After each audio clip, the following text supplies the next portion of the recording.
All right. So, hi everybody. My name is Mo Elias. I own a shop in New York called Big Apple Art Gallery and Framing. And today we're going to put together a video chat about what to do at the West Coast Art and Frame and how to maximize the money you're going to spend when you go there. So, if anybody's watching here, let me know which city, which country you're from, and if you're going to the show, if you've been or if you haven't been, and all that stuff. So, and if you have questions, bring them up. We'll go ahead and answer those as best as we can. I want to go ahead and introduce my guest. I have Harry Gaston. He doesn't need an introduction. Harry's a friend. He's a picture framer. Harry is an CPA and MCP, right? MCPF? MCPF. Not a CPA. Hardly a CPA. Oh, not a CPA. Although that could come very handy. So Harry's been around the block several times, and he knows everything about anything that has to do with framing. Adam never been to the show. Adam, where are you located? I'm in Savannah, Georgia. Adam in Savannah, Georgia. He signed up. He also signed up for our dinner, which Harry is not going to make, unfortunately. But I think it will be a great thing. So I'm going to give you guys first a quick time to kind of make an introduction. Then I have some talking points that I made up. We'll talk about those. And anybody has any questions, comments, bring them up. We'll go from there. Okay. Who wants to go first? Harry, I was gonna say, Harry. You're his friend. He said you're his friend, not me. Yeah, not you. So, and you're the Hall of Famer. So I'm gonna let you go first. Oh. All right. Go ahead, Harry. All right. So as Mo said, my name is John Harry Gaston. A lot of people know me as Harry. I've been in the picture framing business since 1987 and have my own place since 2004. And prior to that, did sort of work in the industry in a lot of different capacities on the wholesale side and the retail side. I currently operate three retail stores in the Boston area. And this will be I was trying to figure it out this morning, I think my 15th trip to West Coast Art and Frame. It's been more than 12. But I think I've gone every year for a long time until I didn't go in 2020, but it had nothing to do with COVID. Just didn't happen to go that year. But other than that, I've been just about every year and participated in different PPFA conventions and other things over the years. So, and used to go to the old you'll remember the Art Expo and Framerama that they used to do. Yeah, sure. The Atlanta ones. I never got to Atlanta, but. Certainly, New York. I went a bunch of times early on in my career, so I've done these trade shows and educational things a whole bunch. Great, thank you, Harry. Adam, go ahead and introduce yourself. Sure. My name is Adam Finns. I am the vice president at Friedman's Framing in Savannah, Georgia. Although, Harry, I should tell you, I'm actually originally from Worcester, Massachusetts, so we're going to have to talk later on. Oh, really? Okay, so I have a store. One of my stores is located in Worcester, and the other one is in Northborough. That's very cool. All right, we'll talk later about that. But been in Savannah for 13 years. My wife's family has owned this business for 122 years now. Went from art store to art gallery, frame store, and we're primarily a frame store now. And just looking to do a lot of growth, and I'm excited to go to my first WCAF and take some classes and find some new vendors, and just excited to be there. Very nice, very nice. All right, so we're gonna talk about what to do at the show when you have the show, and how to save money and all that good stuff. Okay, so the first thing that I put in my list is early registration. That's kind of too late to discuss today, right? But register early so you can sign up for all the classes that you want. The other thing is do your research. Go to the website, westcoastartandframeexpo.com, and then attendees, and it says Expo map, I think. And then you're going to see every single vendor listed. About the big guys, but if there's a vendor you don't know, click on them. Click on their website. Click on their email. See what they're up to. See what they're going to bring in. I think that'll be good. So you can do your research. What I do when I go, I make a list. These people I got to see, right? These people I want to see. And these people, if I have time, I'm going to go see. You're not going to see the whole show. Show is generally big, very busy. You go in, you wait in line until you talk to them. So there are people that I have to see. There are people that it's nice if I saw them, but not necessarily. So I try to kind of strategize that way. What do you guys think? Anybody questions, comments? So I typically, I do something similar, Mo. I sort of take a look at what, the things that I need to, that I know I want to do, and check in with some of my usual vendors. I like to at least have a little bit of face-to-face time with them, but it's hard to come by these days. So I'm looking forward to that. But beyond that, I actually take a different approach. I walk the whole show and I try to see what every booth is about, because sometimes you find some real hidden gems that you don't necessarily know about. And it may not be that you need everything from a particular company, but they may have that, one thing that sort of looks fun and interesting and different. So I think it's worth spending a little bit of time. So I usually try to divide my efforts into 2 different days. One day is really dedicated to doing my regular business with my regular folks, and the second day is all about exploring. I see. Adam, you have any questions? Not really. I mean, I looked at the vendors that are coming, and a number of our major vendors aren't going to be there, which is actually kind of good, because it gives us an opportunity to look at some of the new stuff. And I looked at the vendors that are going to be there, and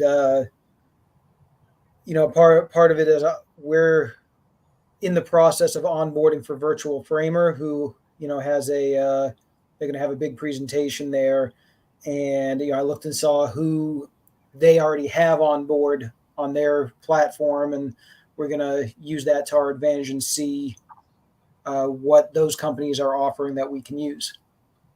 Okay, sounds good. All right, so another thing that's kind of important. I don't know if I should bring it up, but listen, man, food is expensive when you go there. You go out, you're dumping a bunch of money, So try to kind of plan that, research where you can go and eat. Eating inside the hotel is sometimes very convenient, and sometimes makes sense, because you're going from this event to that event to that event. So if you want to go out and come back, you're going to spend at least half hour, 40 minutes. So it's good to make those choices. So it depends on what you're doing. Plan your day. I also bring some nuts, some dry goods with me, because if I'm hungry, I have it in my room. I run up to my room and grab it. They have water everywhere. They have coffees and drinks in certain classes, so make sure you sign up for those classes. So it's kind of an important thing. I don't know if I should talk about it, but it is part of the situation. So you want to bring that up, Harry? So in years past, I have done something similar. I've brought cereal bars and other things like that. One year, I actually brought my own bottle of booze with me because it didn't have a lot of money, and I wanted to make sure I could have a drink. So it's sort of, but I've done different things in the past to try to offset some of that money. I usually once I get settled at the hotel, I'll typically run outside the hotel, find a local market or something, and grab a couple of things to munch on, a case of bottled water, that sort of thing. You have to drink a lot of water there. Yeah. You're inside that sort of filtered air all the time, and it is a desert, so it's dry. And if you're not used to that climate, you dry out in a hurry. Yeah. And then you start to really feel it. A lot of classes have water in the back of the room. Yes. So if you have a water bottle, fill that up. So you get to go with that. And some of the classes offer snacks and so on. So I think it'll be good to utilize that. You know what I've done also is, I don't know if they have it now, but they had a buffet. So the 24-hour buffet is like $90 or $100, right? It's expensive. But if you time it properly, you can get 4 meals out of it, which is $25 a meal, which is not crazy expensive if you consider the time. So you don't go during lunchtime. You go like 10:30 for lunch. You go like 6:30 for breakfast, right? For me, from the East Coast anyway. So 6:30 is really 9:30. So really, breakfast time is not a problem. So if you can figure that out, 4 meals at $25 in the hotel itself, just have to eat in the off hours. I think you're still going to be good, because there's going to be some lines and so on. So somebody made a comment: get a Tommy's breakfast burrito to fill you up until 8 o'clock. There you go. I don't know where the Tommy's is. I'm going to look that up. As somebody posted $8, I think that's supposed to be. Yeah. $8. Oh yeah, sure. Not 8 hours. All right, Adam, you have any comments? Well, first I thought Harry said he got there and then he would run out and there was a pause. I thought he was going to say he ran out of the alcohol that he brought with him. But, I mean, I stocked up on protein bars for myself. Do they have like? I'm assuming they also have like water fountains and stuff that you can just fill up around too, not just the bottled water. Yeah, so they do. I was thinking about that because I have two of my employees coming with me, and I encourage them to bring a reusable water bottle. And I'm not sure I remember water filling stations, Mo. In each In class the classrooms, they definitely have the water coolers. Yeah, the water coolers. That's what I mean. Not outside, but in the classes they had them. At least the ones I remember. Most of them did. Yeah, and I feel like there were some right inside the trade show floor in the past too, or somewhere nearby. Maybe. But I know the hotel itself doesn't have water filling stations like you get. Oh, they want you to buy stuff for sure. Yeah. There's also a CVS or a Target right around the corner, so you go out, buy your stuff, bring it in.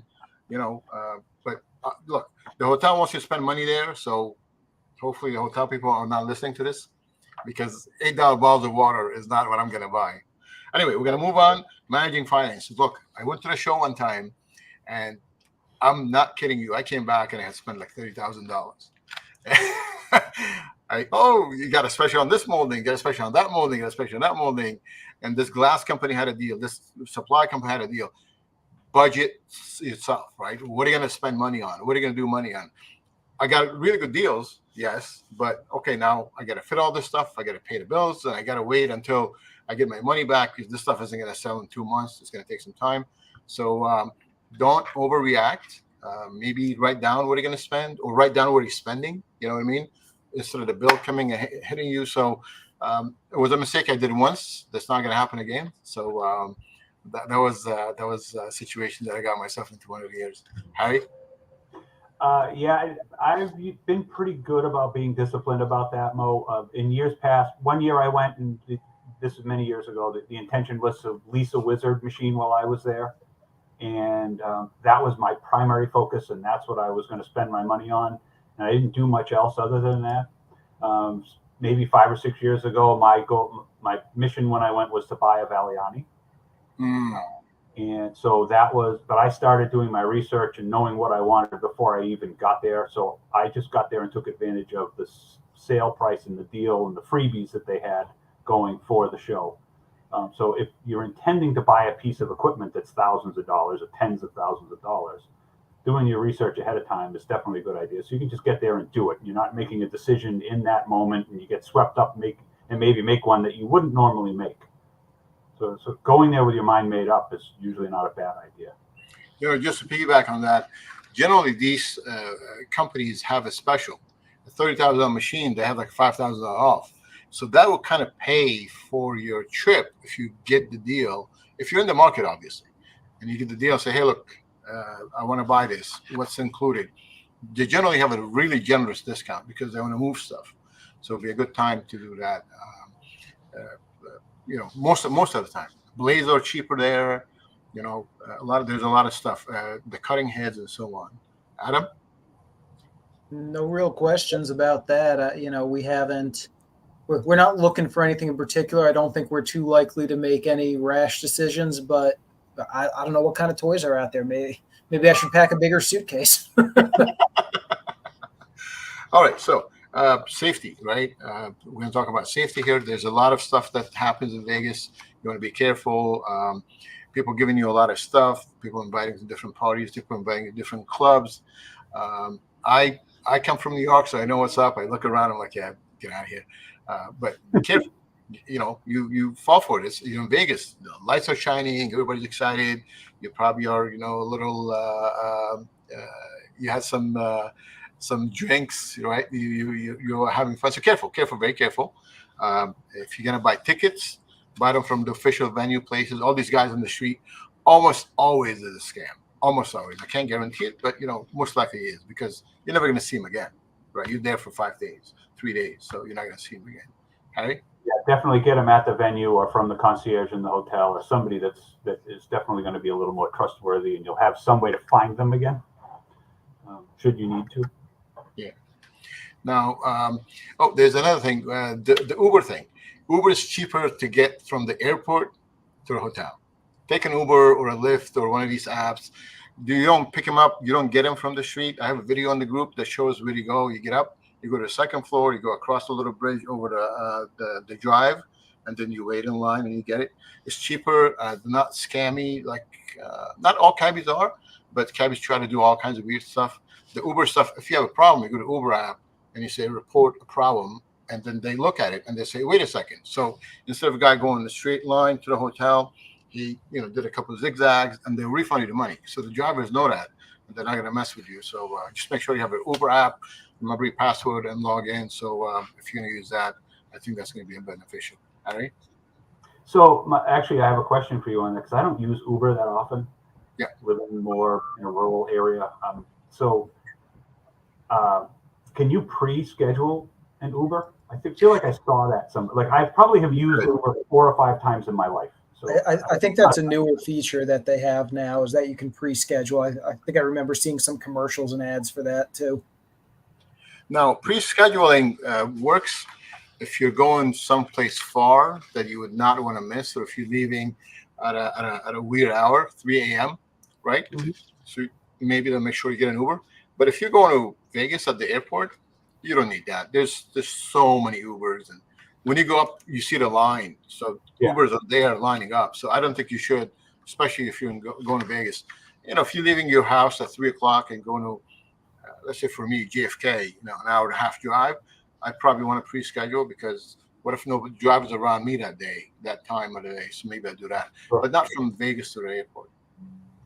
Do you know if the cabs have like a flat rate from the airport to downtown or whatever? They don't. Okay. No, in New York they do, not over there. Okay. Yeah. Well, last time I was there 2020, so 4 years ago they didn't. But the show wasn't there for this long. So all right, networking. Harry, I'm going to let you take that. I have some points here. I'm going to read them. I'm going to let you go ahead and discuss that because that's a very important point too. Okay. So networking is probably the most important thing you can do when you go to the show. The people that you're going to meet, the side conversations you're going to have, the benefits and the things you learn just sitting and talking to people are as valuable as anything else. Sit in the lounge with a couple other people that you don't know from other parts of the world, other parts of the country, and just talk about how you all do business. And the lessons there are they're invaluable. And you make some really great friends. Mo and I have a common friend, Scott Dawson from Australia. Maybe he's watching, maybe he's not, probably sleeping. But he's a really fantastic resource for people who, and a really wonderful person and a great person to know. And I wouldn't have ever had the chance to have him as part of my life had I not gone to this West Coast Art and Frame Show in the past. And he traveled, and we just sort of bumped into each other and hit it off. So, and there are lots of people like that. There are a lot of really knowledgeable people who never say a word. They're not forward facing, right? They just sort of do their thing, but they are so good at it. And they have a lot of really good information to share. They'll share one-on-one, but they would never do this kind of forum. Yeah, I agree. I've built a lot of good relationships from these shows. Scott is a great example. Harry is a great example. Cliff, a whole bunch of people. So it's definitely make connections. What I also like to say is, as soon as you find somebody, get their Facebook, get their Instagram, get their LinkedIn, something. Connect with them. Send them a message. Make sure they get it because it goes to spam or it goes to general or something, right? Make sure they see it. Now you have a way of connecting with Harry, right? Instead of just taking a name down and figure out, connect at the minute. Click it. Hey, Harry, did you get this message? Okay, now I know how to connect with you. And if you want to connect with him going forward, it's going to be easy. Facebook, Instagram, LinkedIn, what else?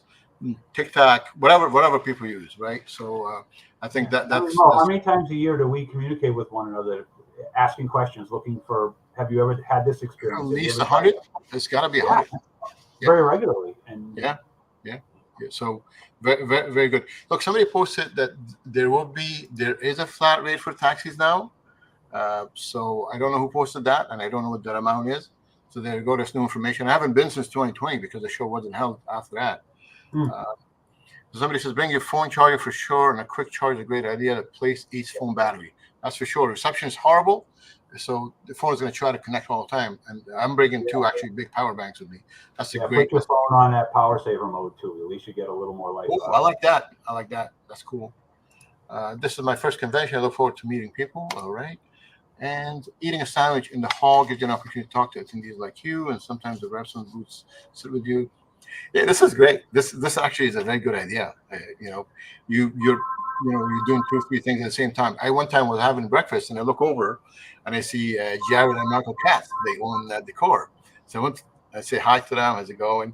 So if I had an issue with decor, if I need something from decor, I mean, I had the 2 owners, the dad and the father, right there. So it's great because they're there. They're all, they're just having breakfast. So it's a great idea. All right. So let's see what we got. Vegas, right? Lights are shining, things are crazy. There's a lot of sensory overload. I get excited. There's a fountain across the street. There's the cars. There's the trucks with all these signages. You know what I'm talking about, Harry? So it gets exciting. Careful. It's different. So just be careful about that. Do you want to add anything there, Harry? Harry, you there? I would say if you get a chance, get out and walk around. If you've never been to Vegas, do a little bit of walking around. As Mo says, sort of keep your wits about you, but there's a lot of really great stuff to see. And some of the hotels, the way they're decorated and the way they put them together, they're amazing things to look at. If you get a chance, go in the Venetian and walk through the canal and look up at the ceiling. It's hard to tell there's a ceiling there at all. It looks like the sky. The trompe-l'oeil painting they did in there is really spectacular. So then there's all sorts of things like that that you get to. They're everywhere. Everywhere you turn, there's another little something interesting to look at. And they sort of like Disney. There's no detail left unattended to. Adam? I've never been to Vegas, but if it's anything like any of the other places I've been, I walk through now and I critique the decorations, and I also look at some of the artwork and say, hey, I've used that in some of our commercial Yeah. Stuff. So actually that gives me reminds me of something. Years ago, I was really looking for inspiration for window displays. Like I wanted to do something really different in the store window that I had at the time. So I made time to walk through some of the shopping malls that are in the hotels and just look at window displays and take photographs of things that I thought were interesting looking, and then tried to bring some of those ideas back and use them for some something eye-catching in the window, and tried to find just looking for inspiration anywhere, and you can find it. It's there.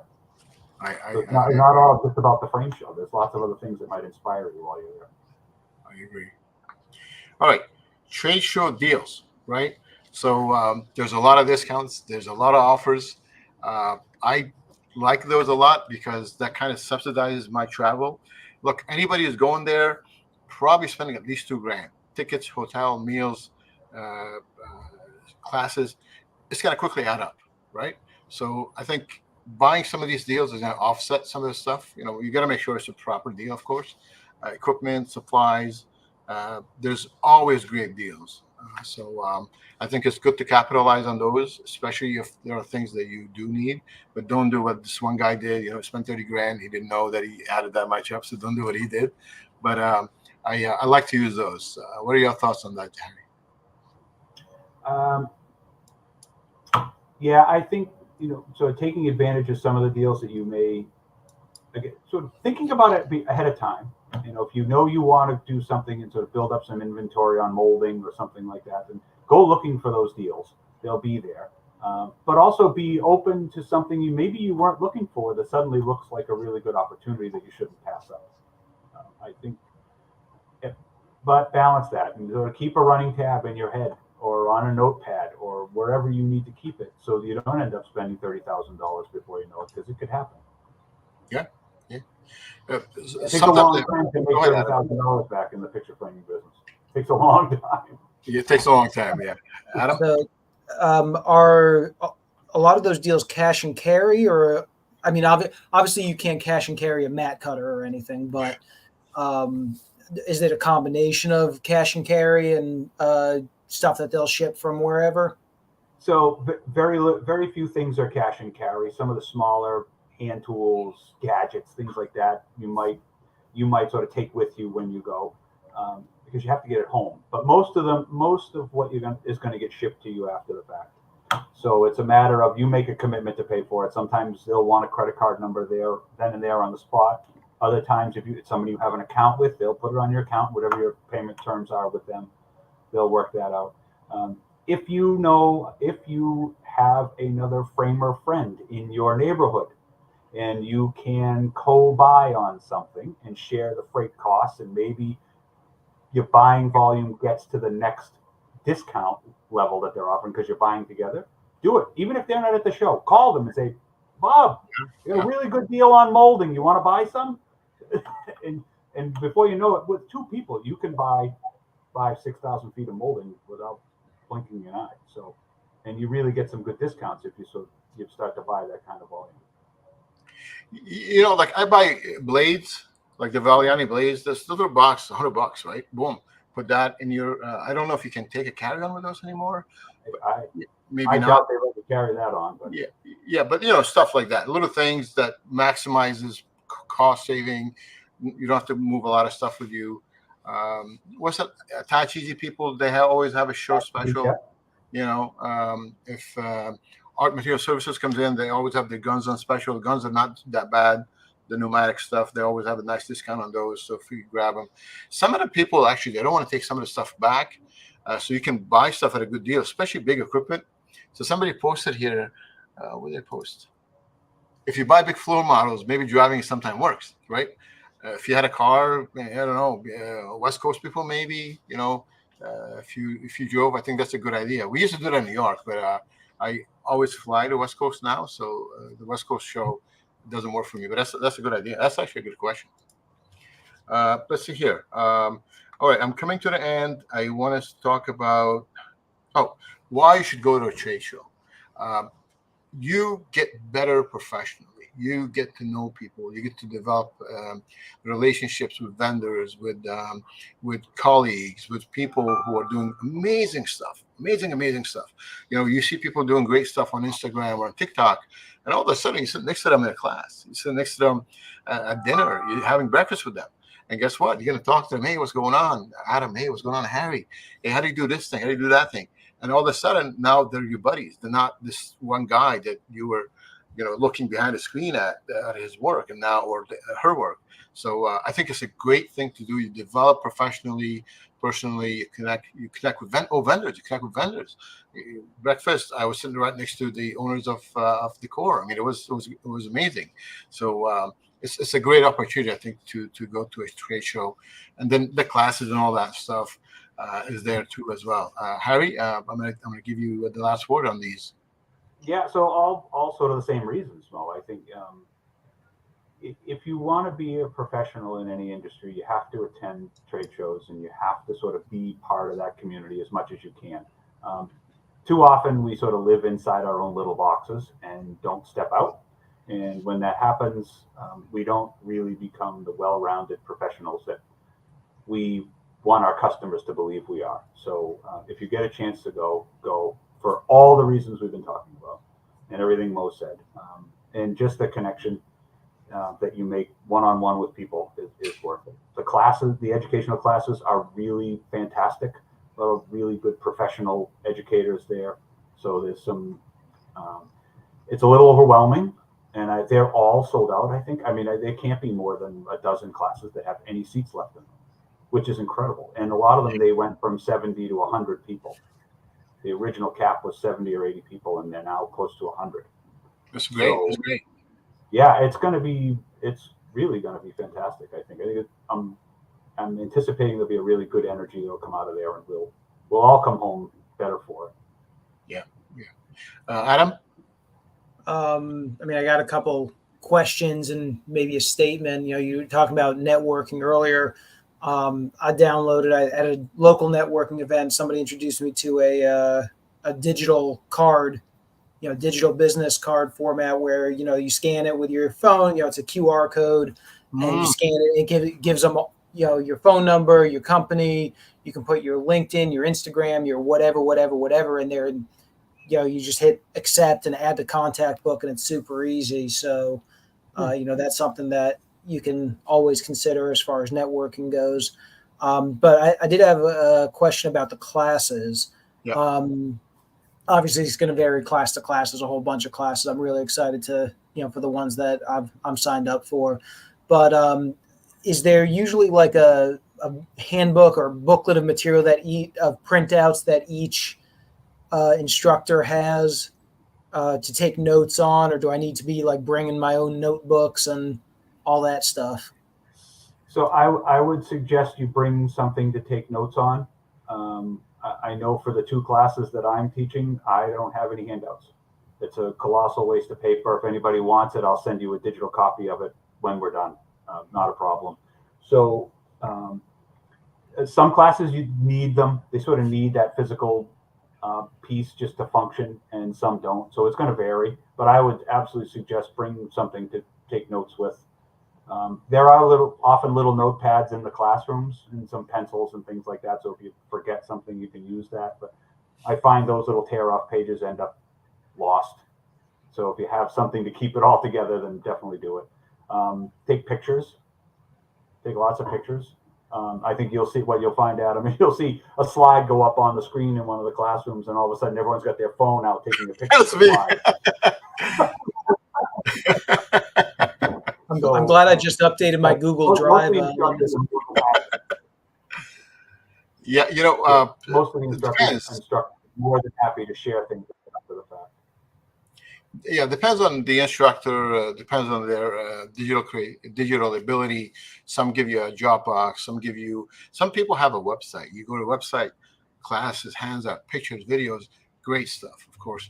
But then some people, they don't have it, but the class is great. So I bring my phone. I empty out the photos in the phone because I'm going to take a bunch of pictures. And as soon as I go home back to my room, I upload them to Dropbox and I start emptying stuff out so I don't run out of space. So this way it's in my computer at home already, and then I go back. I'm not great at taking notes, so I'm the guy with Harry. I'll go get the phone out, and a picture is 1,000 words. I also use my phone. So some of these booths, they have beautifully, wonderfully designed frames, matte cut and ideas, and I look at them and say, "Oh, I never thought of that." So I start taking pictures of those. It's good to ask the vendor.